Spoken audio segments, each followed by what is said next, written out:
اعوذ باللہ من الشیطان الرجیم بسم اللہ الرحمن الرحیم۔ سورت رعد کی آیت نمبر 19 ہے۔ اللہ پاک نے ارشاد فرمایا افمن یعلم انما انزل الیک من ربک الحق، اے میرے پیارے رسول علیہ السلام، جو شخص اس بات کو جانتا ہے کہ جو کچھ اللہ کی طرف سے آپ کے اوپر نازل ہوا ہے وہ برحق ہے، اس کے اندر کسی قسم کا کوئی جھوٹ نہیں، یعنی قرآن پاک نازل ہوا ہے تو سچا ہے، دین آیا ہے تو سچا ہے، شریعت آئی ہے تو سچی ہے، جو بھی آپ کے رب کی طرف سے آپ کے اوپر نازل ہوا وہ حق اور سچ نازل ہوا ہے۔ تو اس بات کو جاننے والا کیا کمن ہوا اعما، وہ اندھے جیسا ہو سکتا ہے؟ اندھے سے مراد وہ کہ جو دل کا اندھا ہے، جو دل کا نابینا ہے، کیا اس بے ہدایتی کی طرح یا اس کافر اور مشرک کی طرح جس کو ہدایت کا راستہ نظر نہیں آتا، کیا وہ اس کی طرح ہو سکتا ہے؟ ہرگز نہیں ہو سکتا۔ یعنی کافر کے برابر یا کافر جیسا مومن نہیں ہو سکتا۔ مومن مومن ہے اور کافر کافر ہے، اس لیے کہ اس قرآن پاک سے کافر ہدایت حاصل نہیں کرتا، بلکہ انما یتذکر اولو الالباب، جتنے بھی لوگ اس قرآن سے ہدایت حاصل کرتے ہیں وہ عقل مند ہیں اور صاحب دانش ہیں۔ الذین یوفون بعہد اللہ، جو لوگ اللہ تعالیٰ سے کیے ہوئے وعدے کو پورا کرتے ہیں، ولا ینقضون المیثاق، اور خدا کے ساتھ پکا وعدہ کرنے کے بعد وعدہ توڑتے نہیں، بلکہ خدا کے ساتھ کیا ہوا وعدہ پورا کرتے ہیں۔ یعنی جو کلمے کے اندر ہم نے اللہ پاک کے ساتھ وعدہ کیا ہے، قرآن پاک کے اندر، نماز کے اندر یا دیگر مقامات پر ہم نے اپنے رب کے ساتھ، یا روز ازل کے اندر جو ہم نے اپنے رب سے وعدہ کیا تھا اس کو وہ پورا کرتے ہیں، توڑتے نہیں۔ روز ازل کے اندر ہم نے اپنے رب سے کون سا وعدہ کیا تھا؟ جب خدا کی ذات نے تمام روحوں کو بلایا تھا تو اللہ پاک نے فرمایا تھا کہ قال الست بربکم، کیا میں تمہارا رب نہیں ہوں؟ تو ہم سب نے مل کر کہا تھا بلا یا اللہ تو ہمارا رب ہے۔ تو جو رب ہوتا ہے تو اس کی پھر بندگی کی جاتی ہے، کیونکہ خدا نے قرآن پاک کے پہلے سپارے میں فرمایا ہے یا ایھا الناس اعبدوا ربکم الذی خلقکم، اے لوگو اپنے رب کی عبادت کرو جس نے تمہیں پیدا کیا ہے اور جو تمہارا رب ہے۔ رب کا معنی ہوتا ہے پالنے والا، تو اللہ پاک ہمیں حقیقی پالنے والا ہے، تو اس وجہ سے ہمارے اوپر اللہ پاک کا حق ہے کہ اس کی عبادت کی جائے ہے۔ والذین یصلون ما امر اللہ بہ ان یوصل، اللہ پاک فرماتا ہے کہ جو لوگ اللہ پاک کے حکم کو نہیں توڑتے جس کے جوڑنے کا خدا نے حکم دیا، مطلب یہ کہ خدا نے ان جن رشتوں کو جوڑنے کا حکم دیا ہے ان رشتوں کو جو لوگ نہیں توڑتے، وَيَخْشَوْنَ رَبَّهُمْ، اور وہ اپنے رب سے ڈرتے ہیں، خدا کا خوف کرتے ہیں، وَيَخَافُونَ سُوءَ الْحِسَابِ، اور قیامت کے دن سخت حساب کا بھی اپنے دل میں خوف رکھتے ہیں، حساب و کتاب کا بھی فکر کرتے ہیں۔ وہ لوگ جو اپنے رب سے ڈرتے ہیں اور خدا کے ان حکم احکامات پر عمل کرتے ہیں جن کی وجہ سے خدا نے جن رشتوں کو جوڑنے کا حکم دیا ہے ان کو جوڑتے ہیں اور ان کو توڑتے نہیں۔ نمبر 2، جو خدا تعالیٰ سے دن رات صبح و شام خلوت جلوت ہر جگہ پہ ڈرتے ہیں اور آخرت کے اندر اپنے حساب و کتاب کا فکر کرتے ہیں، اس حساب سے خوف زدہ ہے۔ 3 چیزیں۔ چوتھے نمبر پر والذین صبروا، اور جو لوگ صبر کرتے ہیں، ذاتی طور پر صبر کرتے ہیں، اگر کسی نے زیادتی کی ہے تو اس پر صبر کرتے ہیں، یا کسی نے گالی دی ہے تو اس پر صبر کرتے ہیں، جوابی کارروائی نہیں کرتے، یا اللہ کی طرف سے کوئی امتحان آ جاتا ہے اس کے اندر صبر کرتے ہیں۔ صبر کئی قسم کا ہے، اور صبر بھی اس لیے کرتے ہیں ابتغاء وجہ ربہم، اپنے رب کی رضا حاصل کرنے کے لیے، اپنے رب کو راضی کرنے کے لیے جو لوگ صبر کرتے ہیں۔ 5ویں نمبر پر وَأَقَامُوا الصَّلَاةَ، اور جو لوگ نماز کی بھی پابندی کرتے ہیں، نماز کو وقت پر ادا کرتے ہیں اور پابندی سے ادا کرتے ہیں، جان بوجھ کر نماز کو قضا نہیں کرتے اور یا نماز کو نہیں چھوڑتے، بلکہ نماز کو پڑھنے کے بعد پھر دوسری نماز کا فکر کرتے ہیں، دوسری نماز پڑھنے کے بعد پھر تیسری نماز کا فکر کرتے ہیں۔ تو جو باجماعت نماز ادا کرتے ہیں، نماز کے کئی مراحل ہیں، جو تمام مرحلوں کا خیال کرتے ہوئے نماز کی پابندی کرتے ہیں۔ اور 6 نمبر پر وَأَنفَقُوا مِمَّا رَزَقْنَاهُمْ، اور جو ہم نے ان کو دیا ہے اس میں سے ہماری راہ میں خرچ بھی کرتے ہیں، دنیاوی طور پر فی سبیل اللہ خرچ کرتے ہیں اور دینی طور پر فی سبیل اللہ خرچ کرتے ہیں۔ دنیاوی طور پر اللہ کی راہ میں خرچ کرنے کا یہ حساب ہے کہ غریبوں کو، مسکینوں کو، یتیموں کو، بیوہ عورتوں کو، معاشرے کے اندر جتنے بھی حقدار لوگ ہیں ان کی امداد کرتے ہیں۔ اور دینی طور پر اللہ کی راہ میں خرچ کرنے کا یہ حساب ہے کہ مسجد کو، مدرسے کو، طلباء کو اور دین کی ترویج و اشاعت کے لیے وہ اللہ کی راہ میں خرچ کرتے ہیں۔ اور خرچ کرنے کے بھی 2 پہلو ہیں، سرًا پوشیدہ طور پر و علانیتاً اور ظاہری طور پر، یعنی چھپا کر بھی اللہ کی راہ میں دیتے ہیں اور لوگوں کو دکھا کر بھی اللہ کی راہ میں دیتے ہیں۔ وَيَدْرَؤُونَ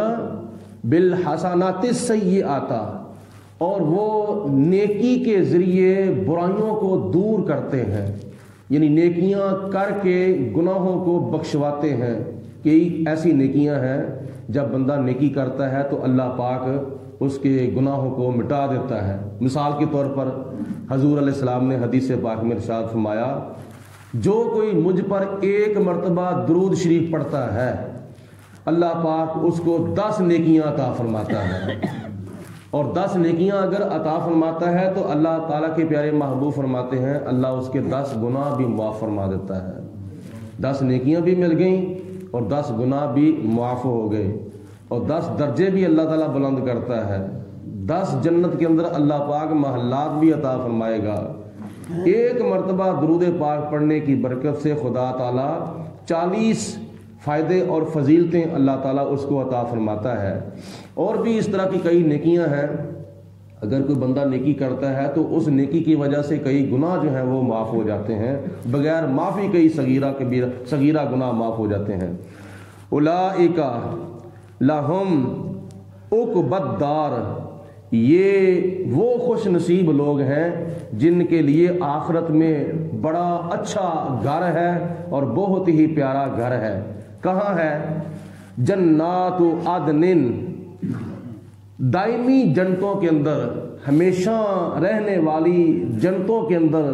یدخلونہا، اللہ پاک ان کو داخل فرمائے گا اور ان کو بھی داخل کرے گا، اور ان کی وجہ سے وَمَن صَلَحَ مِنْ آبَائِهِمْ، ان کے آباء و اجداد میں سے جو نیک لوگ ہوں گے اللہ تعالیٰ ان کو بھی جنت میں داخل فرمائے گا۔ جن کے اندر یہ کچھ صفتیں پائی جاتی ہیں نا، ان لوگوں کو، ان مسلمانوں کو اللہ قیامت کے دن جنت کے اندر داخل کرے گا۔ کن لوگوں کو؟ جو لوگ اللہ تعالیٰ سے وعدہ کر کے وعدہ پورا کرتے ہیں، وعدہ نہیں توڑتے، اور جن رشتوں کو خدا نے جوڑنے کا حکم دیا ہے ان رشتوں کو نہیں توڑتے، اور اس کے علاوہ جو آخرت کے اندر حساب و کتاب کا فکر کرتے ہیں، اور جو لوگ صبر کرتے ہیں اللہ کی رضا حاصل کرنے کے لیے اور نماز کی پابندی کرتے ہیں اور اللہ تعالیٰ کے دیے ہوئے میں سے اللہ کی راہ میں سخاوت کرتے ہیں ظاہری طور پر بھی اور پوشیدہ طور پر بھی، اور نیکیاں کر کر کے اپنے گناہوں کو مٹاتے ہیں اور گناہوں کی اللہ تعالیٰ سے معافی مانگتے ہیں، ان لوگوں کے لیے آخرت میں اچھا پیارا خوبصورت عالی شان گھر ہے، اور گھر بھی کہاں؟ جنت کے اندر۔ اور ان لوگوں کو تو خدا تعالیٰ جنت میں داخل فرمائے گا، لیکن ان کی وجہ سے اور بھی کئی ایسے خوش نصیب ہوں گے جن کو خدا تعالیٰ جنت میں داخل فرمائے گا۔ وہ کون لوگ ہیں؟ وَمَنْ صَلَحَ مِنْ آبَائِهِمْ، ان کے آباء و اجداد، یعنی ان کا باپ، ان کے باپ کا باپ، ان کا دادا پردادا، ان کا نانا پرنانا، ان میں سے اگر کوئی کافر نہیں ہے، ان میں سے اگر کوئی مشرک نہیں ہے، کوئی منافق نہیں ہے، تو اللہ پاک ان میں سے ان کے کچھ آباء و اجداد کو بھی جنت میں داخل فرمائے گا۔ وَأَزْوَاجِهِمْ، اور ان کی بیویوں کو بھی اللہ تعالیٰ جنت میں داخل فرمائے گا اگر وہ کافر اور مشرک منافق نہیں ہیں۔ تیسرے نمبر پر وَذُرِّيَّاتِهِمْ، ان کی اولاد میں سے جو کافر مشرک منافق نہیں ہیں اللہ پاک ان کو بھی جنت میں داخل فرمائے گا۔ ان میں سے یعنی اولاد میں سے جو نیک ہیں، ان کی بیویوں میں سے جو نیک ہیں، ان کے آباء و اجداد میں سے جو نیک ہیں، اللہ پاک ان کو بھی جنت میں داخل فرمائے گا۔ جب یہ لوگ جنت میں داخل ہوں گے جن کے اندر یہ ساری صفتیں پائی جاتی ہیں، تو پھر وہاں بھی ان کو ایک انعام دیا جائے گا۔ وہ کون سا انعام ہے؟ جب یہ لوگ جنت میں داخل ہونے لگیں گے، وَالْمَلَائِكَةُ يَدْخُلُونَ عَلَيْهِمْ مِنْ كُلِّ باب، تو ان کے ساتھ اللہ کے فرشتے بھی آ جائیں گے، اور فرشتے بھی دروازوں کے اندر کھڑے ہوں گے، من کل باب، ہر جنت کے ہر دروازے کے اندر فرشتے کھڑے ہوں گے۔ ادھر سے یہ جنتی لوگ جنت میں داخل ہوں گے جن کے اندر یہ ساری خصوصیات اور خوبیاں اور صفتیں پائی جاتی ہیں، ٹھیک ہے۔ جب یہ لوگ جنت میں داخل ہوں گے تو فرشتے بھی آ جائیں گے، وہ جنت کے دروازوں میں کھڑے ہو جائیں گے، کوئی دروازہ فرشتوں سے خالی نہیں ہوگا، ہر دروازے کے اندر اللہ کے فرشتے ہوں گے۔ اور کیا کہتے ہوں گے وہ فرشتے کہیں گے سلام علیکم، تم پر سلام ہو، اے جنت میں داخل ہونے والوں تم پر سلام ہو۔ جنت کے اندر حالانکہ جنتی لوگ آ رہے ہیں، فرشتے پہلے سے موجود ہیں جنت کے دروازوں کے اندر استقبال کے لیے، اہلاً و سہلاً، مرحبا مرحبا، خوش آمدید کہنے کے لیے، ویلکم کہنے کے لیے فرشتے جنت کے دروازوں میں پہلے ہی موجود ہیں۔ تو مسئلہ تو ہمارے لیے یہ ہے نا کہ جب کوئی بندہ آتا ہے تو وہ آنے والا سلام کرتا ہے، السلام علیکم، یعنی مہمان میزبان کو سلام کرتا ہے، کھڑا ہونے والا بیٹھنے والے کو سلام کرتا ہے۔ ایک آدمی بیٹھا ہے تو وہ حق تو یہ ہے کہ آنے والا اس کو سلام کہے، لیکن اگر بیٹھنے والا خود بخود کھڑا ہو جاتا ہے اس کا استقبال کرنے کے لیے، اس کو خود سلام کرتا ہے، تو یہ اس کی محبت ہے، اس کا ادب ہے، اس کا احترام ہے، اس کی تعظیم ہے جو اپنے آنے والے مہمان کی کر رہا ہے۔ تو جنت کے اندر جب جنتی لوگ جائیں گے تو جنت کے دروازوں پر کھڑے ہونے والے فرشتے جو ہیں وہ خود ان کا استقبال کریں گے اور خود ان کو سلام کریں گے، یعنی جنتیوں کے سلام کہنے سے پہلے فرشتے کہیں گے سلام علیکم، اے جنت میں آنے والے جنتیوں تم پر سلام، اور سلام بھی ہم تمہیں کیوں کر رہے ہیں؟ بما صبر تم، جو تم نے صبر کیا تھا۔ اور صبر ایک ایسا عمل ہے اللہ پاک اس کی جزا قرآن پاک میں بیان فرماتا ہے، ان اللہ مع الصابرین، میں صبر کرنے والوں کے ساتھ ہوں۔ تو جس کے ساتھ اللہ پاک ہو تو پھر اس کی قسمت کا کیا کہنا۔ اللہ پاک فرماتا ہے بما صبر تم، یہ دنیا کے اندر جو تم نے صبر کیا تھا اللہ کی رضا حاصل کرنے کے لیے، اس صبر کی وجہ سے آج تمہیں یہ فرشتے سلام کر رہے ہیں۔ فنعما، عقبی الدار، اور یہ کتنا پیارا اچھا گھر ہے جس کے اندر تم داخل کیے جا رہے ہو۔ والذین، اور جو لوگ ینقضون توڑتے ہیں عہد اللہ، اللہ تعالیٰ کا وعدہ، من بعد میثاقہ، وہ وعدہ پختہ کرنے کے بعد، یعنی اللہ کے ساتھ پکا وعدہ کرنے کے بعد جو لوگ وعدہ توڑ دیتے ہیں، وَيَقْطَعُونَ مَا أَمَرَ اللَّهُ بِهِ أَن يُوصَلَ، اور جن رشتوں کو اللہ پاک نے جوڑنے کا حکم دیا تھا ان رشتوں کو جو توڑتے ہیں، نبی پاک علیہ السلام نے حدیث پاک میں ارشاد فرمایا ہے، تم میں سے جو بندہ یہ چاہتا ہے نا کہ میرا رزق بھی زیادہ ہو اور میری عمر بھی زیادہ ہو، حالانکہ خدا کی ذات بابرکات نے جو رزق لکھ دیا ہے وہ ہمیں ملنا ہے، جتنی عمر خدا نے لکھ دی ہے اتنی عمر بندے نے گزارنی ہے، لیکن یہ یاد رکھیں جو خدا نے لکھ دیا ہے وہ ملنا ہے، لیکن کچھ ایسے نیک اعمال ہیں، ان نیک اعمال کی برکت سے خدا تعالیٰ عمر بھی بڑھا دیتا ہے، رزق بھی بڑھا دیتا ہے۔ حضور علیہ السلام نے حدیث پاک میں فرمایا، تم میں سے جو بندہ یہ چاہتا ہے کہ میرا رزق زیادہ ہو اور میری عمر زیادہ ہو، تو نبی پاک علیہ السلام نے فرمایا کہ وہ اپنے رشتہ داروں کے ساتھ صلہ رحمی کرے، اپنے رشتہ داروں کے ساتھ اچھا سلوک کرے، بہن بھائیوں کے ساتھ، والدین کے ساتھ، اپنی اولاد کے ساتھ، اپنے رشتہ داروں کے ساتھ اچھا سلوک کرے، اور جب اچھا سلوک کرے گا تو اللہ تعالیٰ اس کی عمر کے اندر بھی برکت ڈال دے گا اور اس کے رزق کے اندر بھی اضافہ فرما دے گا۔ اللہ پاک فرماتا ہے جو لوگ اللہ تعالیٰ سے کیے ہوئے وعدے کو توڑ دیتے ہیں اور جن رشتوں کو خدا نے جوڑنے کا حکم دیا ہے ان کو بھی توڑ دیتے ہیں، وَيُفْسِدُونَ فِي الْأَرْضِ، اور جو لوگ زمین کے اندر فساد کرتے ہیں، خون ریزیاں کرتے ہیں، مار کٹائیاں کرتے ہیں، قتل و غارت کرتے ہیں، اولئک لہم اللعنۃ، یہ لوگ وہ ہیں جن کے اوپر اللہ تعالیٰ کی لعنت ہے، وَلَهُمْ سُوءُ الدَّارِ، اور ان کے لیے آخرت کا جو گھر ہے وہ بڑا ہی برا گھر ہوگا، وہ بہت ہی عذاب والا، سزا والا، اللہ تعالیٰ کے قہر والا اور خدا تعالیٰ کے غضب والا گھر ہوگا، یعنی اس کے لیے جہنم ہوگی۔ اللہ تعالیٰ یبسط الرزق لمن یشاء، جس کے لیے چاہتا ہے رزق کو پھیلا دیتا ہے، یعنی جس کے لیے چاہتا ہے اس کے رزق کے اندر خدا تعالیٰ فراخی پیدا کر دیتا ہے، رزق کے اندر اضافہ پیدا کر دیتا ہے، وَيَقْدِرُ، اور جس کے لیے چاہتا ہے رزق اس کے لیے تنگ بھی کر دیتا ہے۔ اگر رزق بڑھانے کے نیک اعمال ہیں تو رزق کم کرانے کے بھی برے اعمال ایسے ہیں، تو ان اعمال سے بچنا چاہیے، بلکہ وہ نیک عمل کرنے چاہیے جن سے بندے کی زندگی بھی بڑھتی ہے اور بندے کا رزق بھی بڑھتا ہے۔ وَفَرِحُوا بِالْحَيَاةِ الدُّنْيَا، اور جو کافر لوگ ہیں وہ دنیا کی زندگی سے خوش ہو گئے ہیں، یعنی وہ دنیا کی زندگی کے ساتھ بڑے راضی ہیں، ان کو آخرت بھولی ہوئی ہے۔ جو کافر لوگ ہیں وہ دنیا کی زندگی کے ساتھ خوش ہوتے ہیں، اور جو مومن مسلمان ہیں وہ دنیا کے اندر تو گزارا کرتے ہیں، کہتے ہیں خیر میرے چلو گزارا ہو ہی جا رہا ہے، لیکن آخرت کی زندگی کو وہ ترجیح دیتے ہیں، یعنی آخرت کی زندگی کو سنوارتے ہیں۔